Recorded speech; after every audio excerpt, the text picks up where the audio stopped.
U.S. House of Representatives. Minnesota's 1st Congressional District spans the southern part of Minnesota from the borders of South Dakota to Wisconsin. Congressman Walz proudly serves on the Agriculture Committee and is the ranking member of the House Veterans Affairs Committee, committed to giving southern Minnesota a voice in Washington.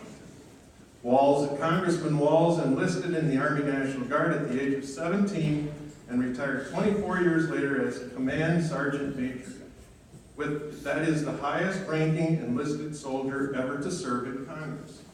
In addition to being in the National Guard and prior to his election to Congress, Tim Walz was a high school geography teacher and football coach at Mankato West. Congressman Walz lives with his wife, Gwen, and their 2 young children in Mankato, Minnesota. And I just can't say enough about the man. He makes me stand a little bit taller when I'm around him. He's just a pleasure to know, and it's a pleasure to call him friend, Congressman Tim Walz.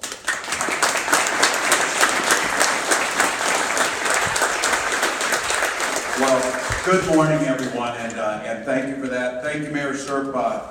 We got to know you very early on in this job. In fact, prior to it, there's no one that's a stronger advocate for this community and for the entire region, and that reputation extends across the state. There is a tight fraternity amongst mayors across this state that they understand that's where the work has to be done. From mayors to county commissioners to city council, all those folks who are in this room. I recall when I first ran for Congress, someone asked, why didn't you run for city council or mayor or something like that? And I remember it came out real honestly right away. I said, are you crazy? You know how hard that job is? People really live. So you are the ones that are there. So thank you for that. And thank you for the kind introduction. It lets me tell my favorite story or question is when I ask you if you know the difference between a political introduction and a eulogy. It's at the political introduction one person believes it. So thank you, Roy. I'm very grateful. To all of you, thank you. I would not be a good representative, a Minnesota representative, if I did not comment on how great was it to walk out this morning without a coat on and see the sun. So hey, we're there, but we embrace who we are, and it makes us a little different. It makes this not just another cold agrarian state. It's a state where innovation and optimism reign. It's a place where those who settled before us carved out a way of life that is truly second to none. And I understand very clearly that legacy is being carried on by the people in this room. We have representatives across the spectrum, from nonprofits to the education community, to the business community, our chambers of commerce. Thank you again for welcoming us, being that glue that holds people together, that ability to get a job that allows us to choose where we want to live, and keep the vitality of our communities. And I also want to thank you at a time of, I think it's very Minnesotan to say interesting times that we're living in politically. When it comes to actually improving our communities, that spirit of collaboration, that spirit of cooperation, that spirit of trying to leave each of our communities a little bit better than when we found them is alive and strong, and we're seeing that. So I am grateful, and I oftentimes think about this. This is hard work. If democracy was easy, everybody else would have always done it, but every single political system in the history of the world has eventually failed.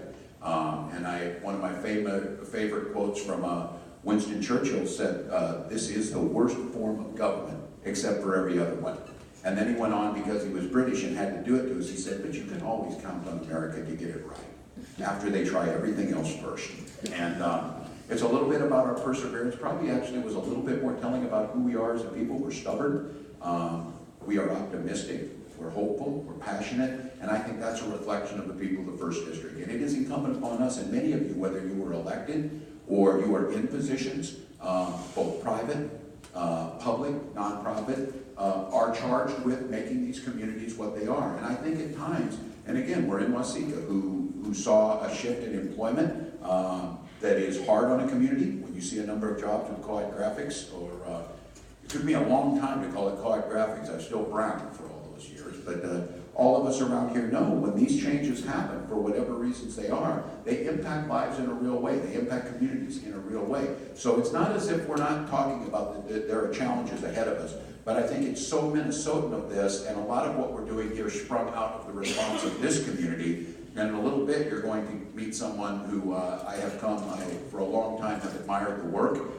Kind of in full disclosure, as a geographer and demographer, falls right into my place. Is David, you're going to hear from, giving us a global perspective on what's happening, and then we're going to talk regionalism, and then we're going to talk local. But it was this community's response of, instead of saying, woe is us, this happened, this is unfortunate, trying to figure out what happened there, the response was, okay, what's next? Now what? How do we see this? And I think that includes all of us as neighbors. So we're talking Southern Minnesota way of life, but I think this is a conversation, and you're going to see what as David talks to you about.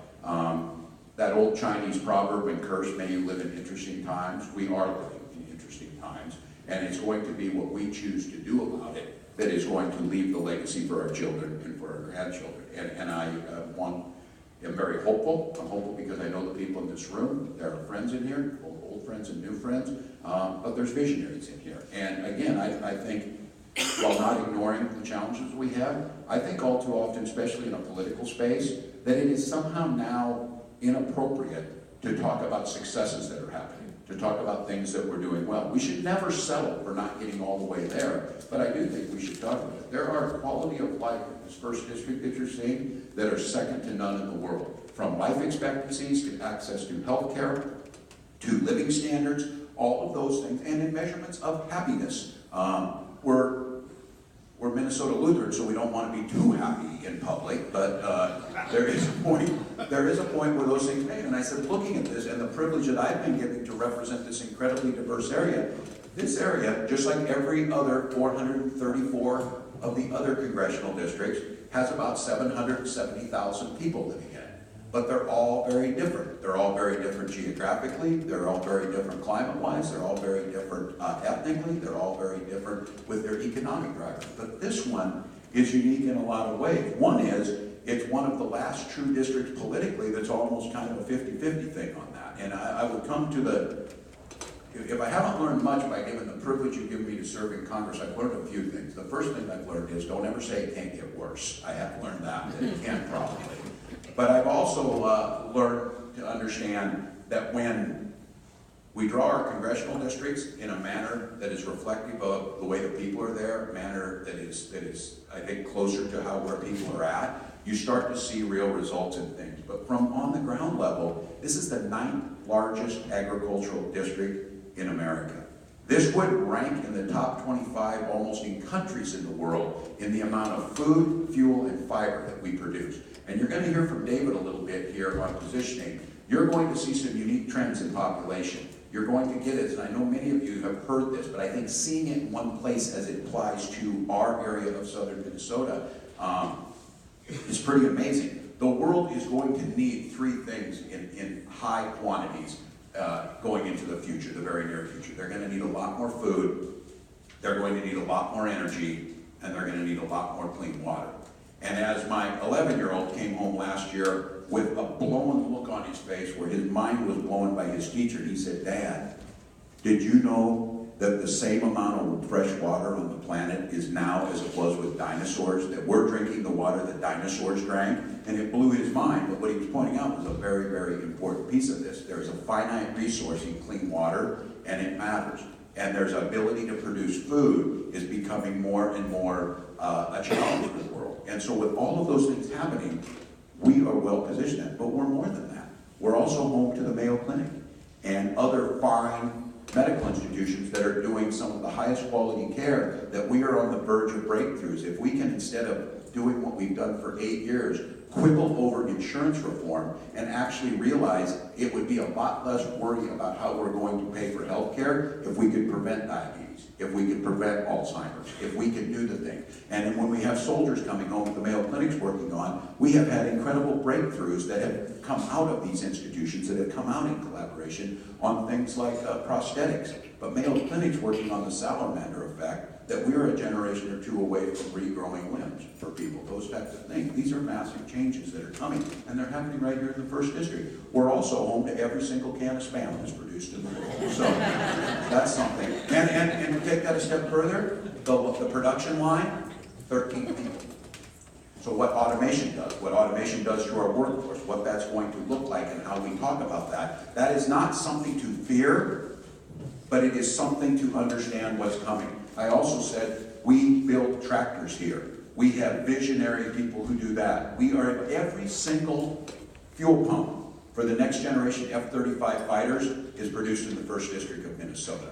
We do all of those things here. We have a diverse economy, and it brings out of the people who are in this room. So the sense of optimism, the sense of things that can be there, the sense of purpose that we can do is strong. And I challenge you on this, and we'll think about what came out of this, and we'll move forward with what you're going to have your conversation today. But I was reminded of this, just thinking, again, not as a cliche, but this is real. Today, April 12th, marks the 37th anniversary since the launching of the first space shuttle. Now, if you're of a certain age, about like me, I was being very nostalgic. I celebrated a birthday this weekend, which my 17-year-old daughter reminded me, next year, Dad, you can get the Perkins discount. And I'm very close to that. There's always things to look forward to in this world. But I remember this clearly because I was a junior in high school at the time.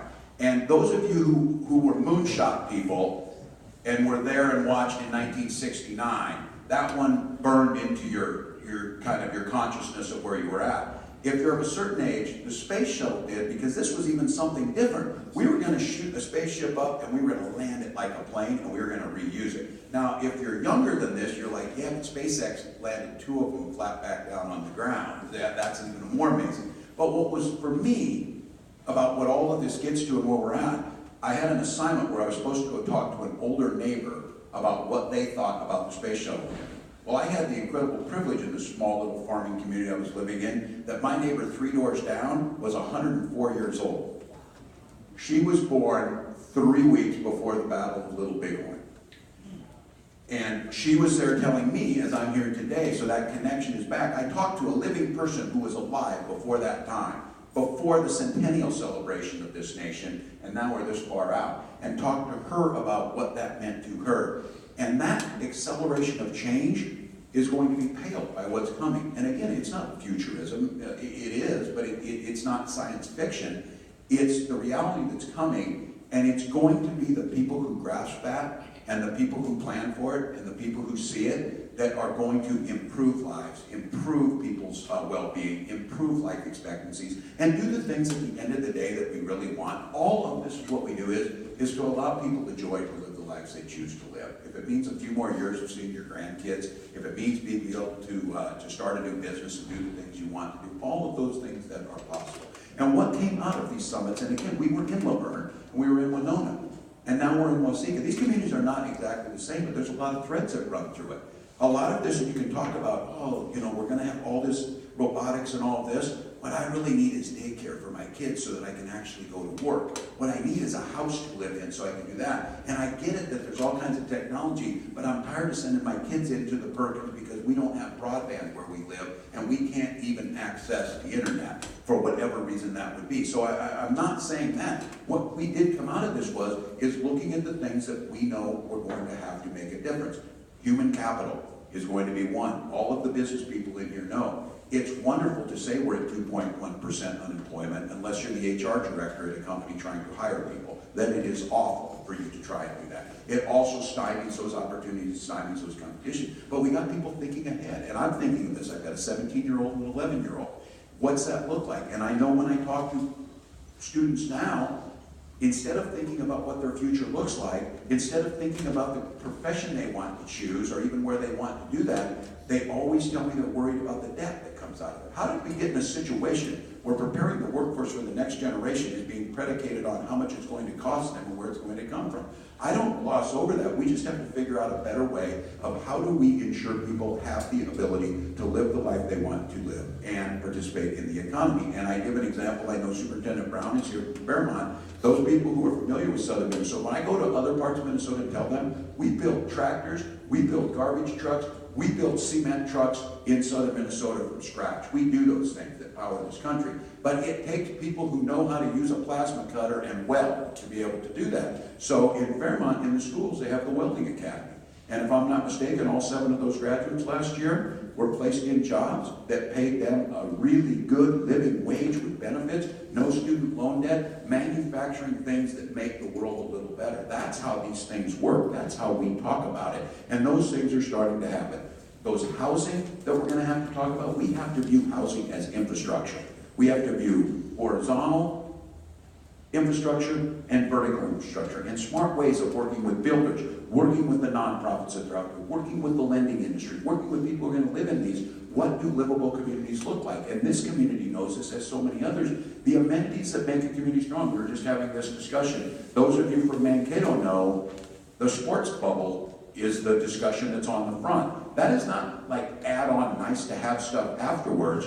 I know this as a parent of a soccer player. I said I spent a ton of money in Dundas that I didn't even know where Dundas was at hardly before, but because of their sports bubble, and any of you in here have experienced this, know there is an impact on that. It's where people are trying to go, it's where people are trying to live. And so, the numerous other things you're going to talk about today, about how all of this fits together, is about the vitality of a region. It's about providing that. I know that this is the air that all of you breathe. I know there's people in here who taught me many of the things that are out there and the statistics that are there. But I think in a time of political uncertainty, of political chaos, that the opportunities that exist, especially locally, regionally, and start building the other way with the decisions there, are strong. I think there are so many positives, as we said, and David's going to talk about that, in the economy that position us well, but it is not going to happen just by chance. It's going to happen with the people in this room. It's going to happen by taking this message to our neighbors. It's going to happen by telling parents that you should really think about the opportunities in the trades for your kids, or you should look about this. We as collectively as a people are going to get to decide these things. And so that's why I'm so excited about it. I'm excited you're all here. We see many opportunities that I think we can seize upon. But more than that, we all live here out of choice. We live in these, and I said, each of these communities, I said, we are not failed urban areas. Manila did not set out to be Chicago and fail. They did not do that. They set out to be uniquely who they are, as did Waseca, as did Adrian, as did Albertine, as did Austin. All of these places have something there. And as the world changes, what are we going to do to provide what this area has done for generations of people? Provided an opportunity to make a good living, provided an opportunity to partake in the activities that we like, provided an opportunity to live in safe communities with some of the lowest crime rates, provide opportunities to access health care that gives us some of the longest life expectancies and wellness of any place in the world, and be able to contribute to feeding a hungry world, clothing a world, and the breakthroughs that we're making in biofuels, advanced biofuels, and moving towards that. These are not political division points of moving from carbon-based energy to the next energy sources that we're going to get. Those are just smart evolutions that make life a little bit better, and those are going to take all of us to be in that. So I thank you for for what you do for your communities. I thank you for being here. I think this is the term as a teacher that I love more than anything, because I can see it on all of you. I know David brings it out in this. I wish you a lot of curiosity today about what's out there and working around and finding the joy, and I think we do know this. We do know we're blessed. There are a few places on the planet can offer what we have right here, and that's a gift that we can give to the next generation, and that's why you're all here. So thank you for that. Enjoy the rest of the day, and have some fun. Thank you.